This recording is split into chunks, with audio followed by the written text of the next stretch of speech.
begin the current Daf in Mesechta Kesuvos Daf Lamed Vav. Begin 8 lines down at the top of the Amud, where we continue explaining the brisa of the previous Daf, which, although our parak opened up Eila Naira Shir from Knas, we were speaking about certain women that have a Knas, and they're Pesulim, that was a Chiddush of it. Then our brisa discussed those which do not have Knas, and now we're continuing to explain some of those cases. Just corresponds because of Cheskel, today's Daf. I get a happy birthday, it's my birthday today, so I wünsche jeder eine, also a youth and Gitten, so a late, lange Gitten, Some of these we're discussing today's Daf are 3 groups of women who do not receive a knas, for instance, mafata, and they don't get a knas for different reasons. Arayis we discussed in the previous Daf, regarding because it's a problem of the loisi of the isha, so that doesn't qualify for the halacha of knas. Bu'ula, obviously, because the whole purpose of the knas went to mafata is because you took away her basulam and she's already bu'ula. Or katano begeris because it just doesn't fit into the category that the Gzeis HaKasav said that it's a naira and not a katana, which is too young, or begeris, which is too old. The concept of begeris ein l'tainus basulam we discussed regarding depends what type of tainus basulam. Tainus basulam is the claim that the husband gets married and he says, for what size? There's no basulam over here. There's 2 types of ways of making this claim. Either tainus pesach basulah, he says that it was open, the muscles are supposed to be closed because of the hymen, and that he does not have a tainus basulah because the begeris is already older and the muscles get weakened, and that could be open. It does not. It doesn't mean that she did anything wrong. Whereas tainus damim, and there's a Rashi actually has the opposite girsa, but tainus damim, then he does have a tainus basulah because even if, let's say, the muscles would have been weakened or something, but the blood should still have been there, and if there's no dam basulim, then he could have a claim saying, hey, what's going on? She was mezana. We have a machlekes, we have a discussion regarding if a shvuya receives knas for eines mafata. Do we presume as a shvuya that she was defiled or not? And Kamal Ramana is the concept that we've been speaking about in previous dafim regarding that the more severe penalty that a person has for 2, he only gets the more severe than the other one. So we opened up the brisa in the previous daf. We said arais or shnias larais inlam lo knas lo pita. That was category number 1. So we had 2 explanations based on the machlekes how to interpret it. When the pasuk says that someone's ma'anas a girl, but loisi leisha, so he has to go ahead and take her as a wife. You ma'anasa, now you take her. So the machlekes between Shimon Timni and Shimon Nasi is, what does it mean beloisi leisha? Does it mean that isha shishba havaya? Does it mean a woman that kedushin takes effect on, or is the isha really kind of a woman that it's appropriate for him to stay married to? Now, if you say it's shishba havaya, that would exclude chiv. It creases chiv misbezin where there's no havaya. The kedushin not paid, does not take effect. He's not even considered engaged. A woman that is a punishment of kars misbezin. So in the brisa said arais v'shnias larais. No one says shnias means rabbinic error, because of course that qualifies for loisi leisha. Like it says, what exactly? How do we translate? Either arais means chiv misbezin, shnias larais means chiv creases, because to the contrary, chiv lavin that there would be a knas because yesh ba'avai kedushin is times chiv lavin. Or, like Rabbi Shloimy Schwartzberg, arais would mean chiba misbezin and chiba krisis, shneis arais would mean chiba lavin, because again, shneis cannot be shneis rabban, because in the Torah they're rudely kaima. That's what the first category. Now we're up to category number 2, 8 lines down the top of the line on Daf Lamed Vav. Says the brisa further, hamama'enes. If a woman does miyun, what is miyun? Miyun is if a girl, her father passed away, and a mother and a brother marry her off as, let's say, an 8-year-old, and up until she becomes an adult, she can just walk out of the marriage. That's called miyun. She does a refusal. So such a girl, there's a presumption that she doesn't have basulim because she's been married to this guy. Yeah, she was quote unquote retroactively never married. She walked out, but she's not going to get if someone rapes this girl now that she, let's say, at 9 now, she walked out of the marriage at 8, and then someone violates her. Not going to get knas, no pita, because we presume that she doesn't have basulim. She was married already before. Now the Gemara makes a deal. Okay, that makes sense. The Gemara says it sounds like hakatana be'alma. Let's say a regular girl, not a ma'anas. She's a 9-year-old that was never married before. It sounds like that Isla, then she would presume she's a basula, and she would get a knas. So wait a second, Samani, who's the town of this brisa? Must be Rabbanahi, who they disagreed with Yomei in the beginning of the parak. Now they say, Katana yesh knas. A regular girl, that was the machlekes we have between Yomei and the Rabbanan, that when we say that a naira, Eila Nairis Shishak Knas, the title of this parak, we said it's called Eila Nairis. We said, why are you saying Nairis? We said it must be like Yomei, not like Rabban. Rabban hold that even a girl as young as 3 years old, since she has basulim, yeah, if someone's ma'anasa, that her father, she would get the knas. From the fact that the Bryce is saying a ma'anis, which is a girl that was married but refused it, a young girl, a katana, that she doesn't get a knas, the inference is but a regular katana would get a knas. So it sounds like that Bryce is going like Drabanan, who the katana gets a knas. Problem is Ema Seifa. Look at the later category of the Bryce. The Bryce said, Islandess is a woman who cannot have children. Meaning, not just can't have children, her body never develops and never gets matured as a feminine body does. So the halacha is, in lo knas v'lo pitui. She doesn't get not the penalty, not the pitui. Now, why would that be? Asur remeir. Why is that like a mayor? Because he says, katana in lo knas. He says a young girl under a naira doesn't get a knas. So why is that? What have we anything with islandness? An island is what happens is something interesting. She never has what's called nairis. Nairis is puberty. Puberty is when you start developing the signs of maturity and physical maturity, whether it be a boy or a girl. A girl starts developing her body as the way a woman develops. The islandess never has nairis because she doesn't develop. Her breasts don't develop. She doesn't have the puberty. She doesn't develop like a regular woman. So she's not going to stay katana for the rest of her life. When she reaches 20, she becomes automatically begeres. Okay, you're an adult now. You're old enough. Your body never matured, but you never had nairis. So we know begeres, you don't get knas because you're over the age of nairis. Katana is also, according to Reb Meir, you also don't get knas. If you tell me an islandess doesn't get knas, why not? Must be like Reb Meir, because an islandess goes from katanas to bagris. Because if you held like Drabanan, why wouldn't an Amnas get Knas? A Katana gets Knas. Amnas is Logar is not less than a Katana. So it comes out that the ratio of Rabbanan was Sefer Nemeah. You're telling me, you're making a deal from the ratio of Ma'anis doesn't get a Knas, that type of Katana doesn't get a Knas. But a regular Katana would get a Knas. And then you're telling me, Islandess doesn't get a Knas. Well, why wouldn't Amnas get a Knas? Because she goes from Katnas to Bagris. She doesn't have Nairis. Oh, so that means it's only a Nair. But that means you tell me the ratio of Rabbanan and the Sefer like Meir. Because according to Rabbanan, who holds the Ketana would get, and this would also get a Knas. So, as says in Mavchitim, you're going to say, Kul Remeir. No, I can tell you the whole price is Remeir. Whole price is Remeir. How do we understand then the ratio? The ratio says, Ma'anis does not get a Knas. Ma'anis, again, is a 9-year-old girl, let's say, 8-year-old, whatever it is, who was married rabbinically and she refused it. She doesn't get a Knas. The inference is, but a regular girl, young girl, would get a Knas. No, that's not true according to Meir. According to Meir, only a naira gets a knas. Says the Gemara, no, I have to tell you something interesting. It's a little bit of a cheshbon again also. So it's like we're continuing from yesterday, a little bit of a cheshbon.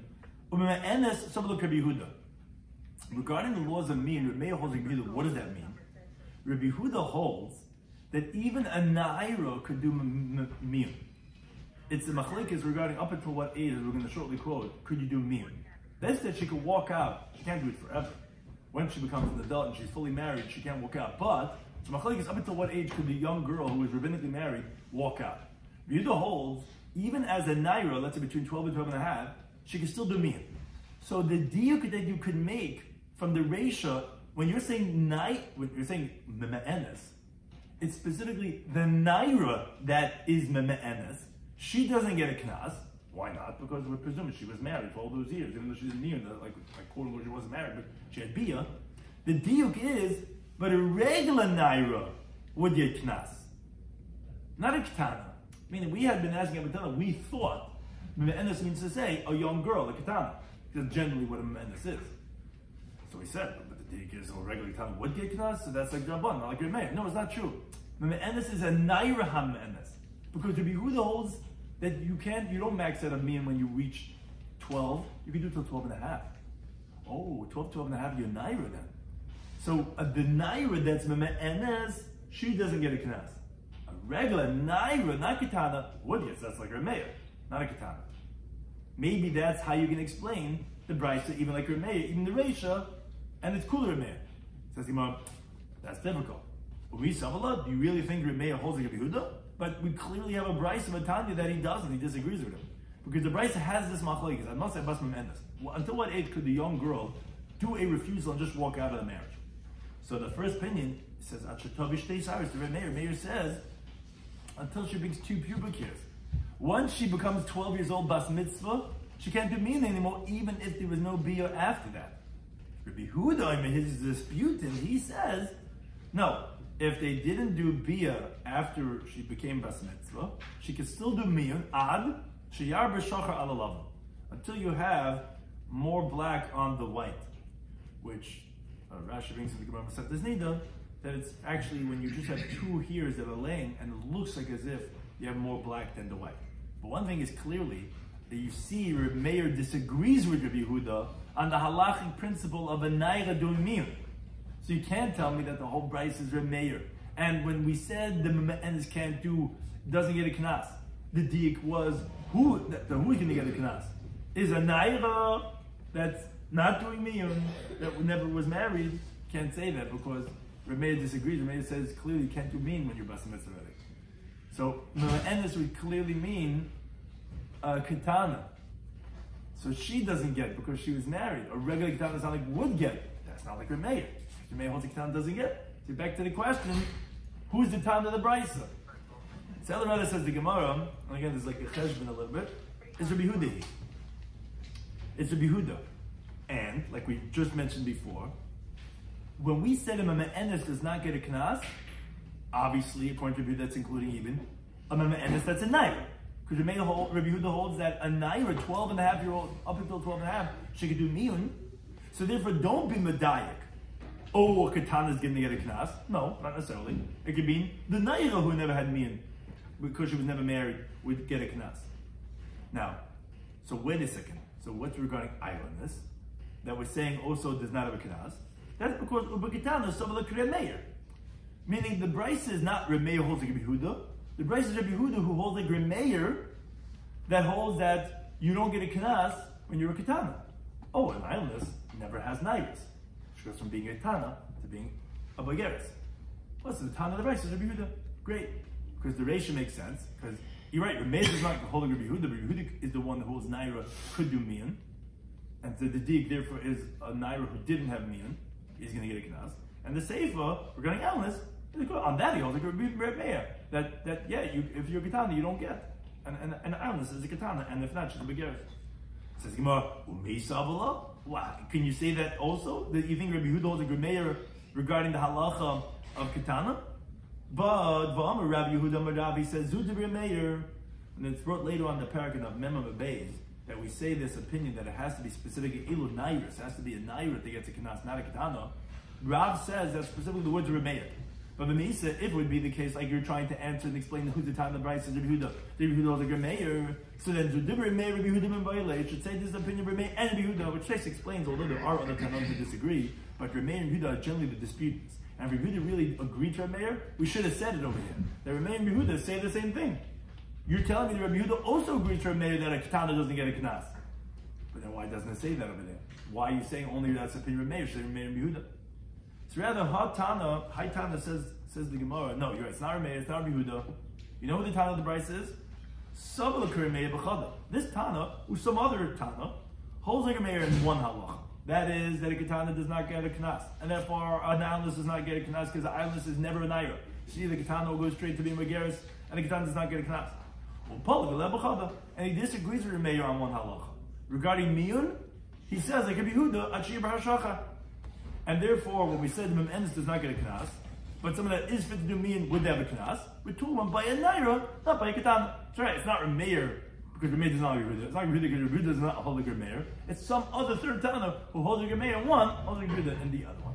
And that's how we explain. It's not Reish Rabban the same with Reb Meir. No, it's a third Tana who holds like him in one and holds like him in the other one. That's one approach. Rav Mami says another approach. It says Maya Me'enes. What did we mean when we said that the one who does refusal does not have a knas? It doesn't mean who actually does to make the diuk and says, but if she doesn't, but if she's fit to, then she would get a knas. No, it means her. We mean the age of a girl who could do miyun. In other words, every katana. Oh, so then the whole Bryce is Reb Meir. We're saying from the Seifa that an islandess does not get a knas. That's like Reb Meir, who holds that a katana does not get a knas. Because islandess is like a katana and then the begeris. And in the ratio, we said, me'enes does not get a knas. We were making a deal all along. Said, oh, she does miyun. Oh, because Well, it must have been she had bia when she mean, but if she's that age but she was never married and had mean, then she would get a knas. Well, that's a katana.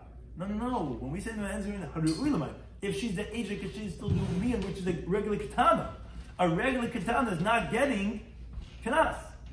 That's Rameir. That's explicitly Rameir.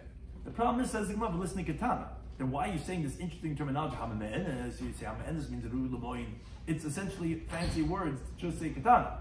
So the Gemara kasha, that's a difficult. It's not a kasha. It's not a tiyufta, but it's difficult. Why would we use the terminology of Me'enes to refer to Ru'i L'moin instead of saying straight out katana? Next category we had in the Brisa was islands.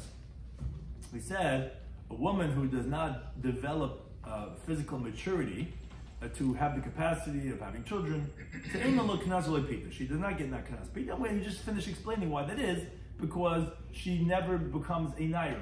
The halacha of knas, when a man violates a girl and seduces her, it's only if she's a naira, but if she's a katana or bageras, she does not fit, and the ironess goes from one to the other, so she's never going to have this halacha of knas and pita. The problem is, the Gemara says it seems to be contradicted from the following brisa. The brisa says, "Hachareshes v'hashoita," a deaf mute, a mentally deranged. V'ha'islandess, and this islandess, yesh lem knas.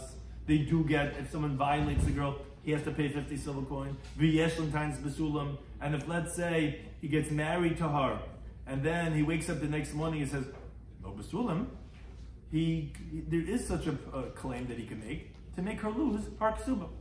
But one thing is, that seems to be a contradiction, is it says Alnis has a knas. You quote the Bryce that says Alnis does not have a knas. Says the Gemara, what are you posing over here? What do you mean? The Bryce that says a katana, Remeir say katana does not get a knas. An islandess in our Bryce that we quoted before, that says you don't get a knas, like we said, was Remeir, because a minor goes, a islandess goes from minor to adulthood without having that middle stage of puberty. Harabanan. This price that you're quoting now that says that there's a knas is a Rabbanan. The Rabbanan hold the katana as knas. What type of contradiction is this? We know this machlokes. So the Gemara says, you're right. The karula, my karula. Whoever brought this question up in the Beis Medrash, what was he thinking? How could not entertain to say such a simple answer that harameir b'harabanan? We know that this machlokes regarding katana, if there's knas or not. That's what alnus is, up until she becomes a begeres. So the Gemara says, you're right.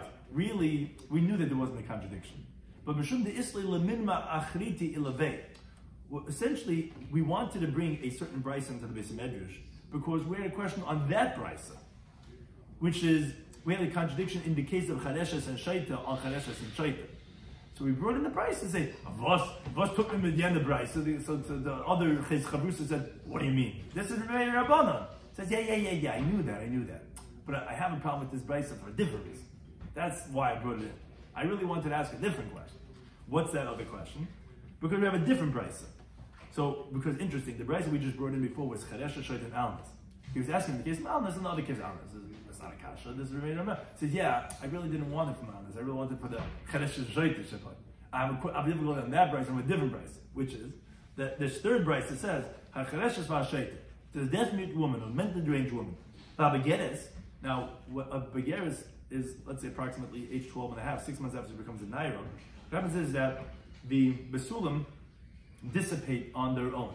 Because when the person gets older, the muscles are not as tight and taut. And mukasates if she had some type of physical injury, which means that she was with a piece of wood that penetrated. So regarding all these women, Elan Tainis besulim. If a man gets married to any one of these 4 women, and Nuch the Chasni gets him the one and says, "Was heißt no besulim?" You don't have a claim to make about Matzksuba, Mekachtois. You don't have a claim about these 4 women. Now, Hasuma, a blind woman, Va'ailanis, which is the category we're discussing, Yesh Lentines besulim. If you wake up the next morning and you don't find besulim, you could come with a claim to the business and says, "Leibatzasi lebitcha besulim." Was heißt this is wrong. Somebody says, he says, name of Meir. The suma ain't no time besulim. No, blind girl, you don't have a claim. You shouldn't have expected besulim over there. And you don't have a claim by besulim. But one thing is, from this brisa we saw that a chareshes and a shaita don't have times besulim. Well, didn't we say in the second brisa, the brisa beforehand, a chareshes v'shaita honest that they do have a knas and they do have times besulim? So what's the halacha? Is a deaf mute woman and a mentally deranged woman someone that you're expecting that she should have besulim, and if not, you could have times besulim? Or like this third brisa says, no, there's no times besulim. That was my question. That's why I brought in that brisa. So Rav Shloimy says, Loikash is not difficult either. That's also machlekes. Ha, Rabbi Gamliel. So what does this refer to? The way Rashi explains it, takes a different interpretation, is that in the first parak, David Beis and Beis, when the woman says, Mishiristani nenasti. What happens is he wakes up the next morning, he goes to the Rav, knocks on the door, says, oh, Shain Nechasel Lecht Manach. He says, there's no besulim over here. I don't know what to do. So he summons the Kala, says, yes, it's true, I didn't have besulim, but Mishiristani nenasti. What happened was the engagement a few months ago. I was walking somewhere, I was with someone, and he was ma'anas me. She's believed, and therefore it's nastach today. It's his fault. When we were engaged, I was really was a basula. Now that I don't have it is because this happened after we were engaged. So she's believed. So Rashi explains that here also, the reason why we're saying by the chadeshes and the shaita, the deaf, mute, and the mentally arranged, that the husband does not have time to basulim, it means to say to make her lose her ksuba. Because we say, if she was intelligent, she would have said, Mishra Stani Nasti, and we would have believed her. So therefore also, we're going to claim for her that maybe she was right a few weeks ago. And therefore there's no times bezulim. Oh, Rabbi Yeshua, the other price is like Rabbi Yeshua. He says over there in the first parak, what's called Lemon Pir on the Chayim. We don't go based on what she's saying. And we don't find besulim, and therefore we're incriminating her. She's not going to get a ksuba. Oh, so of course you can have times besulim over here, because even if she would make the claim, we wouldn't believe her. For sure over here, where she's not making the claim to say, oh, because she just doesn't have intelligence, so maybe that's why she's not making the claim, but maybe it really happened. We wouldn't believe her anyway. So therefore, that resolves the contradiction. Do you have a times besulim or not? Depends if you hold like Gamliel or Rabbi Shua. Says, wait a second. When do you say by Gamliel that a woman is believed to say Mishastani Nanasti, that I was violated when we were already engaged, is the Katana E is when she makes the claim. Katana E, where she doesn't make the claim, Misha Amatla, do we ever heard such a thing that we're going to not make her lose a ksuba? He's not going to have times besulim because when she's not making it? And yes, because if she usually doesn't make the claim, obviously we're going to make her lose a ksuba. But in this situation, when the woman is a chaneshes or a shaita, according to Gamliel, even this interim says that she would be believed. Like such a case, the pasuk says in Mishnah, who it's a situation of opening up your mouth to the mute, meaning a mute who can't talk, we open up her mouth for her. So the charesh and shaitu does not have intelligence. She can't say and verbalize claims that an intelligent woman would.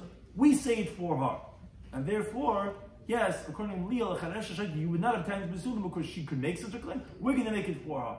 And if again, that's the resolution of that contradiction of those brises. Depends on Leah or you hold it to be sure. Now, it said in the brisa that v'habegeres. It also said if a girl is 6 months past her puberty, which is after what Nairis is, in law, tinius besulim. Why not?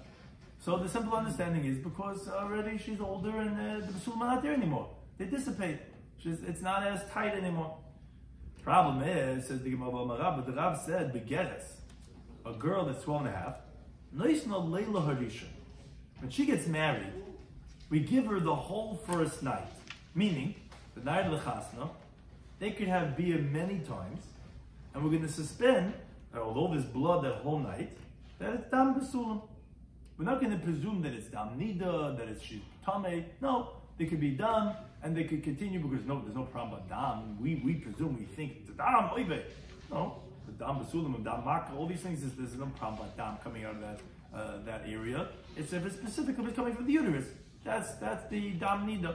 So the whole night you could have dam, it's no problem. Now, one thing is that we see from Rav's teaching is obviously that a begeres has dam besulim, because if not, then you wouldn't allow her to do more than just the bias mitzvah.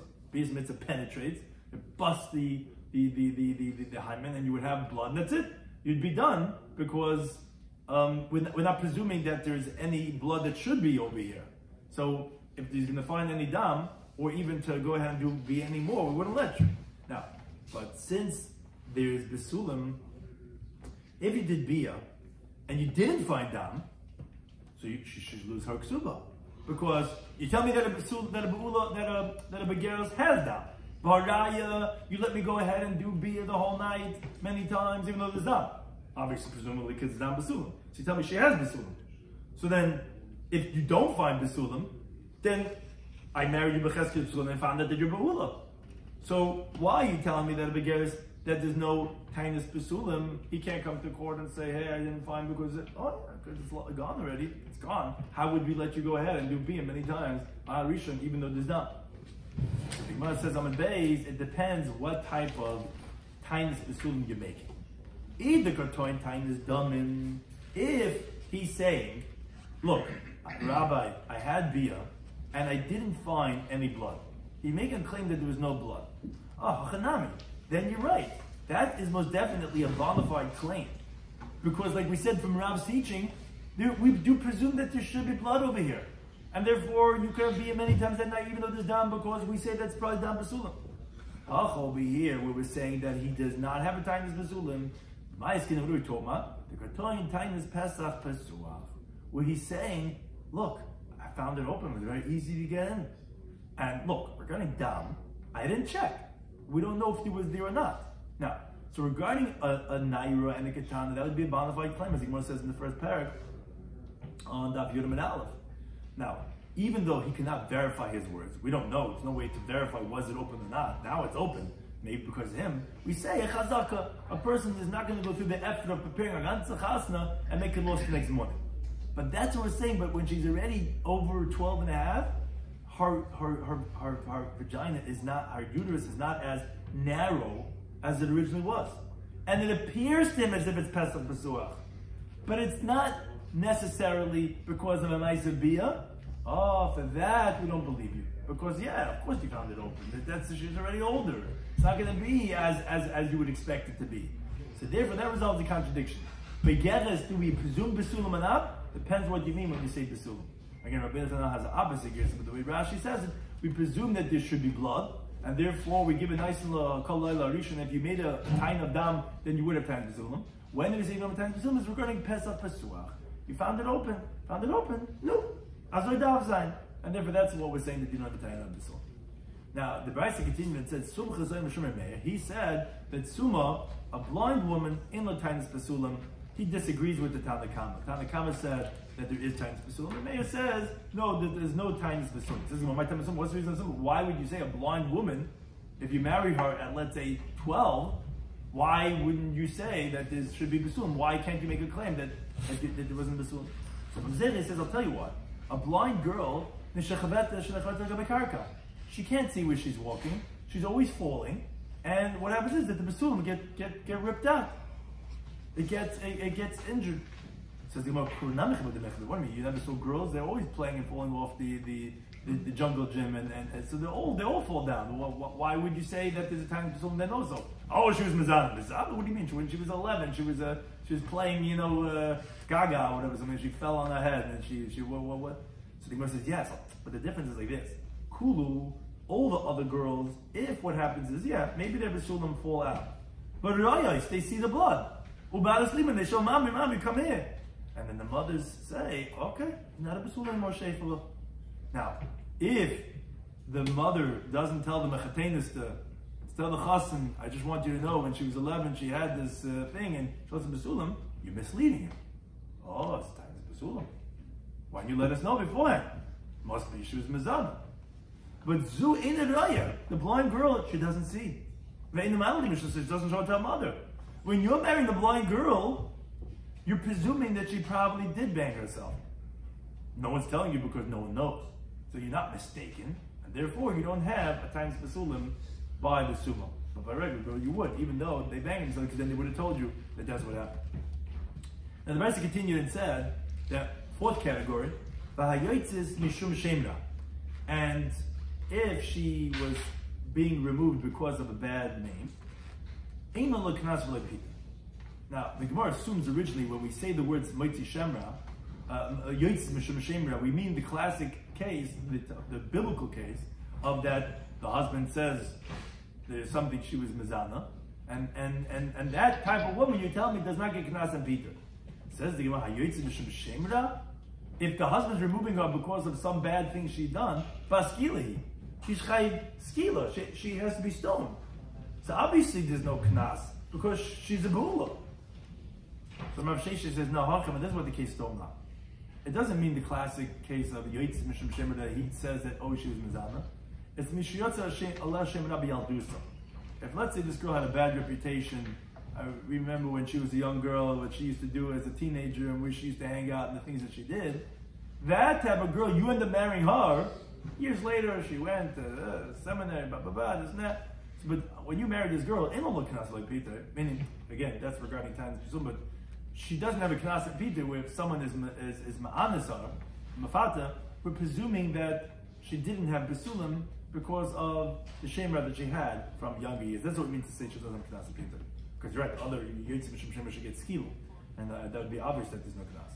Meaning to say, even though we don't know that she was mazal, but she had a bad name when she was younger, such a girl is not going to get a knas and Peter.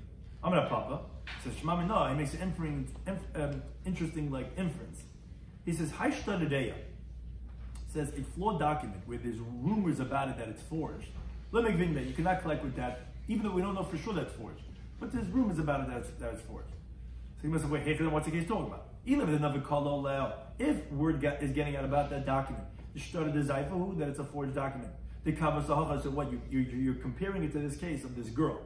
The nafik kol does not that the words came out about her that she was mizana. Says she was hanging out with people and she was mizana, and that's what you're comparing to a document to this girl. But Vamarova actually Rava says no. Let's say room goes out, words out about this girl that she's mizana. We're not concerned about it. Even for Kalina, she can marry Kohen. So how can you say in comparison that what this damaged goods, this flawed document you're comparing to this girl that the rumors about it that's forged is rumors about the Shemazan? It's not true. Rumors about the Shemazan doesn't mean anything. She can marry Kohen. Ella rather no. What does it mean that there was bad words going out about this girl? We're talking about with witnesses. The Asa Beitrei, two people come along. Now, they don't say that they saw her being Mazana, literally. Because if that would be the case, what are you saying? Obviously, she's not a Basula. Obviously, she wouldn't get a Knas. If some guy later on, 2 weeks later, seduces her or rapes her, of course she's not going to get the 50 silver coins. Because we know she was not a Basula anymore. No. But these two people come to court and they say, Ledidhu Tevasina Be'isuha. This girl solicited us. She said, how about me and you guys meet later tonight? And we didn't listen to her. That's what it means. Oh, b'kavasahacha. That's the same thing over here. Regarding the document.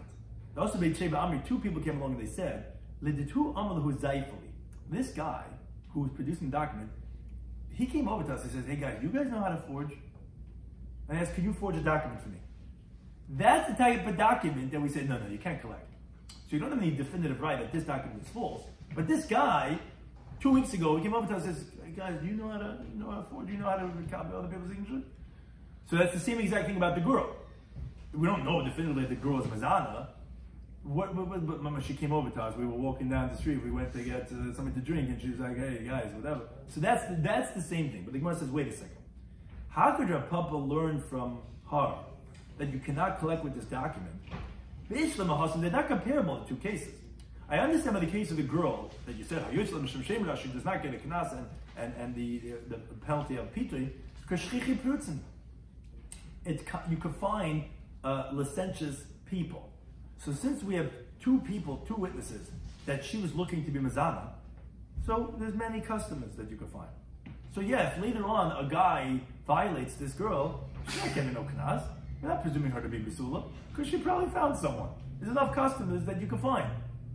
Elahacha, but over here regarding the document, imhu hochzik, if the guy himself is presumed to be looking for false witnesses to forge, kol yisrael mehochziku, all the Jewish people, you think they're presumed to listen to forge a document?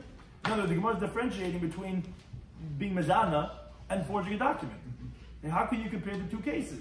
There you're going to have customers, here not necessarily the case. So Gemara says, you're right, but since this guy was looking for forgers, he probably himself learned. He's like, you know what, you can't do anything, you can't get good people to, I'll do it myself. And he looked at the witness's signature, and even if you have witnesses who recognize the signatures and say, yeah, this looks like the witness's signatures, you cannot collect because he probably forged it himself. And that's the comparison that we're comparing to this halacha of Hayutz Mishum Shemira, which means Bialduso, when she was younger, what type of rumors were going out about her? Not rumors, because rumors actually, she could still marry for Guna. It's not Stam rumors. Two people came along and says, she came over to us and she gave us her number and blah, blah, blah. That's where we say, okay, she probably could have been with Mazana. But that's the same with the star, would be the same thing. It's different. Yeah, he probably forged it himself. And we continue with the next Mishnah, which actually continues in the theme of the brayos that we brought. Although the parak opened up, Il Nar Sheyeshem Knas, now our Mishnah says, Eilu She'elam Knas. The following, which are those categories that we said, but one slightly variable different that changes that she does not get a Knas. So we said in the first Mishnah, these cases, Habal Giyar, so someone violates a woman who converted, Val Shvui, a woman who was a captive woman, Val Shivcha, a woman that was a maidservant. Now, they were either redeemed or converted or freed as a slave. Now, in the first Mishnah, we said that, but they had all these things done to them when they were under 3. So under 3, and then now they're over 3, and the person rapes them, so he's going to have to give the knas. Because under 3, the Besulim come back. He was saying, Yisiris al b'nai shosham minechad. Here, they were converted or were freed or whatever when they were over age 3. Oh, since when they were fit for Bia, they were in the possession of non-Jewish sphere. So we presume that they were treated in a hefker way, and they were probably had Bia when they were not Jewish, and the captive woman when she was captive, and therefore, so we're presuming she does not have Besulim, and therefore, the one who's ma'anisah or mafatah is not going to have to pay for the knas. Yehuda, I mean, he says, he disagrees on Shvuya.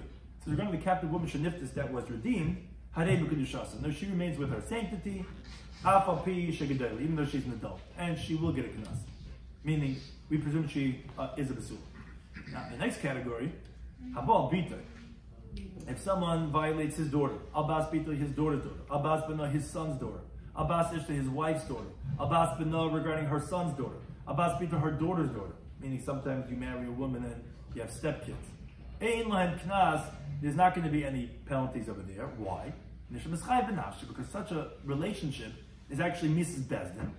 Mrs. Bezdin, because he gets prosecuted, he gets executed in court. Whoever is liable with his life, Mom does not pay a monetary liability, like it says the pasuk in Shemais. When two guys are fighting, and one guy knocks this woman, and she gets injured, so it says in the pasuk, if there's no death, then the guy gets punished, he has to pay and compensate for the fetus, for the miscarriage it had. The inference is, if there is a asa, if there is a death, and he gets executed, then she's not going to get punished, not going to have to pay for the monetary penalty. So you see that Kimla B'Dramine, if you have Mrs. Bezin, you don't get the monetary liability, and therefore he's not going to have to pay for the knas. Now, Amr Rabbi Yechanan says that Rabbi Yehuda B'Rabdeis Amr Davach. We have a machlekes, two opinions for why Rabbi Yehuda holds.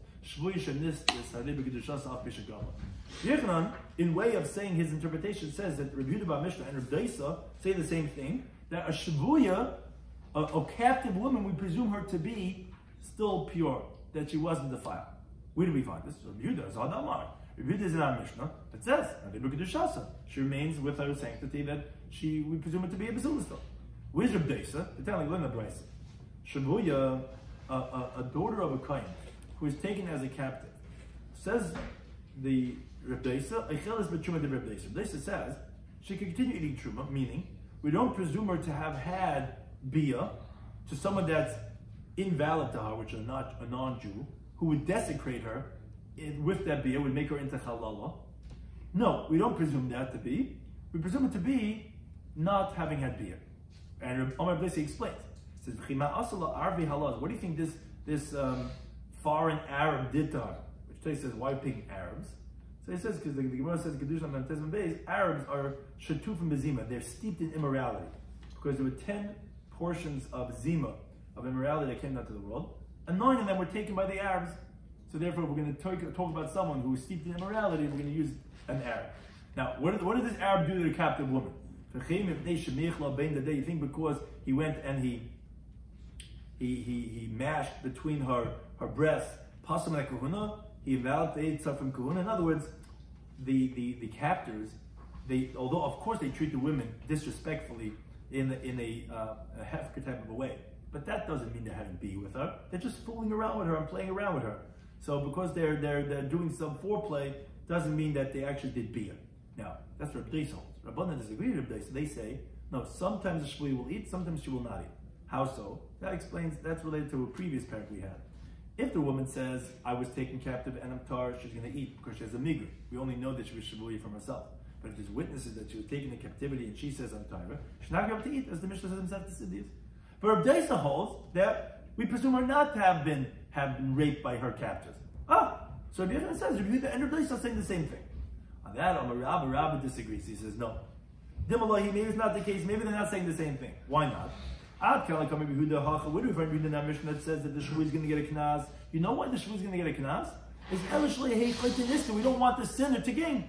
Great. The predator will look for women that were captive women, and as we know, the predators, they look for certain ethnic groups, certain minorities or whatever. He's going to look for the women that were taken captive, and he's going to rape them. And he's going to get away with it, because, you guys are not pasulim. You guys, no, it's not true. We don't want to gain, and we don't know definitively the shvui was raped. So we're going to say, no, Rabbi Yehuda holds, you're going to have to pay for the knas. But over there, in Rabbi Daisa's case, maybe also Rabbanan, that she cannot eat truma. We don't know for sure she wasn't violated. He only says in our case that you have to pay knas because you don't want the sinner to gain by doing an act that was a deviant act that he did. But it doesn't know definitively, maybe she cannot eat truma. And Inam, you could say the other way too. What do we find over there that says that the shvui could continue eating truma? That's a little bit truma in today's times. That's zirabanan, that's rabbinic, because even had she had bia from her captors, it's only rabbinic isser. So they weren't geyser to make her forbidden on a suffix. We were not sure if she was violated or not. Avakanas, regarding our Mishnah, which is regarding this rapist to pay 50 silver coins, that's deraisa. That's a biblical law where you want to go ahead and extract money from the perpetrator. I would say, well, maybe she had bia. And out of doubt, you cannot remove money. So maybe we could have really. Maybe we would like Rabban, and that actually is no knas. So it's not a right sense Rabbah that Rabbi Daisa and Rabbi Yehuda are saying the same thing. They can both hold the opposite opinion. Now, however, Abai said to Rabbah, wait a second. The time of the Yehuda is that the reason of Rabbi Yehuda here in Mishnah Shleihechet in Niskahu? So that maybe you're right. Maybe we don't know for sure that she was not Nivala. But Rabbi Yehuda is going to say that the Ma'anis has to pay the knas because we don't want him to gain by doing a sinful act that he did. But by the time you learn the Brisa, that seems to indicate has nothing to do with Shleihechet in Niskahu. The Brisa says, the same Yehuda says, Shvuya Shenishbis, the woman who was taken as a captive woman, Harei B'Kedushasa, he says, like he says in our Mishnah, she remains with her sanctity. We don't presume her to have lots of Pesula. Afilabas Eser Shanim, even if for of 10 years, Ksubasa Masayim, her Ksub is going to be 200.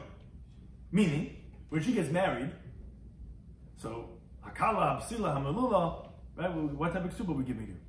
Oh, you were taken captive at 10 years old? So we're saying that what? Rabbi says, yes, you can add a ksuba as a basula. But what type of there's no rape over there. What type of shleichet in this? Why are you presuming her to be basula over there? You're telling me that Yehuda says his reason, maybe he holds not like Rabbi Daisa, maybe he holds she cannot eat truma. Because we don't know. No, maybe she was a danas. But we don't want this sinner, the rapist, to get away with it, so we're going to make him pay. What does that have to do with the case of getting married? The guy's getting married to a girl. What happened? Tell me. So I have to pay 200, 100. So why are you saying you have to pay 200? There's no shleichet in this over there. So the Gemara says, no, you're right. There's no shleichet, but there's also another logic over there. Hasanami there also is a similar reason. If you're going to diminish from her ksuba, so you're going to establish now the status quo on this woman that, okay, why are we charging only 100 for this son? Because she's b'cheskes b'ula. So maybe we're going to stop and not marry her, and even Yisraelim are going to stay away from her. Therefore, we misakin that she gets 200 because we don't know. So it's not like we can still hold that she wouldn't be able to eat truma because maybe she wasn't that nice. It's just because we have another reason why we would give her exhibit 200 because then nobody's going to want to marry her then. But we don't know. So to avoid that problem, it's like this Rosh Shleichet, and this has a smara to it. That's why we're saying the halacha would be. Now, the Gemara has a question which Tais explains. All the following questions are specifically according to Rabbi Yechanan, not according to Rabbah. Because we had this machlekes in Rabbi Yehuda's opinion. What is the fundamental principle? According to Rabbah, the reason Rabbi Yehuda is shlohichet niska. So all the questions we're going to ask are not relevant. All the questions we're going to ask are specific according to Rabbi Yechanan holds zebuk in the shusik. According to Rabbi Yechanan, yeah, we presume she was not nifla. According to Yehuda, according to Rabbah, we don't know for sure she wasn't nifla. Maybe she was. We just don't want shlohichet niska. So all the questions we're going to ask is specifically according to Rabbi Yechon's version of Yehuda. So the Gemara continues to ask, for some Yehuda really hold that that she remains with her sanctity. That's it. We don't presume when she was a captive woman that she was violated. But in the Brisa, the following halacha: if someone redeems a captive woman, you send her, so you can marry her. Meidba, if let's say he testified regarding her, which Rashi explains, the assumption right now is that's going on the redeemer. That if he testified regarding her that she was not nivela to the idol worshiper captives when she was in captivity, then lo yisen, he cannot marry her if he's a kohen. Or kohen has to make sure she was not nivela, lapasala, then he cannot marry her. Now, Rabbi Yehuda Omer, and this is what we're asking from, he says benkach, whether he testified or not, lo yisen, he cannot marry her. Now, first the Gemara asks a question. First, there's an internal contradiction in the Brisa. Ahmed, you said, if someone redeems the captive woman, you send he can marry her. And then you say, if he testified her that she was not Nanas, lo yisen, he cannot marry her. I don't understand. From the Meidba, because he testified regarding her, lo yisen, he cannot marry her. But you just said, if you redeem a captive woman, you can marry her. So if you testify regarding her, which then you can't marry her. So this is not difficult. This is what the Brisa is saying. You're right. If you redeem a captive woman and you testify, you say, and she was not Nanas, you say that he can marry her. Because if he didn't know for sure what he's testifying, he wouldn't be throwing away his money for nothing why is he redeeming her? He's redeeming her because he wants to marry her. So, to the contrary, if he redeemed her, actually he could marry her if he testifies, because he's giving good money. So obviously he wouldn't waste his money unless he's sure about that's what he's redeeming her, because he wants to marry her. But let's say he didn't, he's not the one who redeemed her. He's just saying, oh, I know for sure that she was not a Nanas. Then, as we were saying, lo yisen, he cannot marry her. Like Rashi says, Shemeinim Nasaba. He didn't invest anything over here. Maybe it's like, oh, yeah, she did whatever. If you put down money, right, you have some skin in the game, they were like, okay, he's probably saying the truth. But if he didn't put any money down on it, so then we're not presuming they're saying the truth. So that resolves the internal contradiction. But one thing says the Gemara is Mikamaka, but still Kasha Rabbi Yehuda, but difficult Rabbi Yehuda. Because we had quoted from Rabbi Yechanan, of Rabbi Yehuda in our Mishnah, that the Shvuya is B'Kedushasa. We presume that she was not Nanas. In this Brisa, Rabbi Yehuda holds, Benkach, Lo Yis'eno. The Kohen cannot marry her. Why can't you marry a captive woman? I thought B'Kedushasa can. I thought nothing happened to her. Again, that's only according to Rabbi Yechanan's version, but Rabbi, we don't know. Could be, but according to Rabbi Yechan, it's difficult. So my puppy says, Amo, you're right, you have to amend the teaching, you have to say the opposite. Yehuda says, Benkach Yis'eno. To the contrary. Yehuda is either way, whether he's the one that testified or not, you could marry her because, nothing happened during the captivity. Because Yehuda holds B'Kedushasa can. Or another approach, Rabbi Shloimy, he says, no, you can keep it as the Girsa is. But Rabbi Yehuda was only responding according to the opinion of Rabban. He was saying like this: according to me, Benkach is in. Yeah, you're right. According to me, either way you can marry her, like we said, because he holds nothing happened to her. But what he was saying is, according to you, it should say no. Whether he's the one who testified or not, he cannot marry her because you guys are concerned for Bia. So why are you letting him marry her? This says the Gemara, but Rabban, they responded no. But if he's the one who redeemed the captive woman and he's testifying, yes, then he can marry her. Why? Because the person would not throw his money out for nothing. He must be investing because he knows that nothing happened to her. But if he's just testifying, then he cannot marry her because maybe he put his eyes on her and he wants her, and therefore he's saying, oh, nothing happened to her. But since he didn't invest any monies, we don't rely on him, and yet because we are chayish, said it was bia. That is the interpretation. There was not a contradiction in opinion of you. Think it to any time.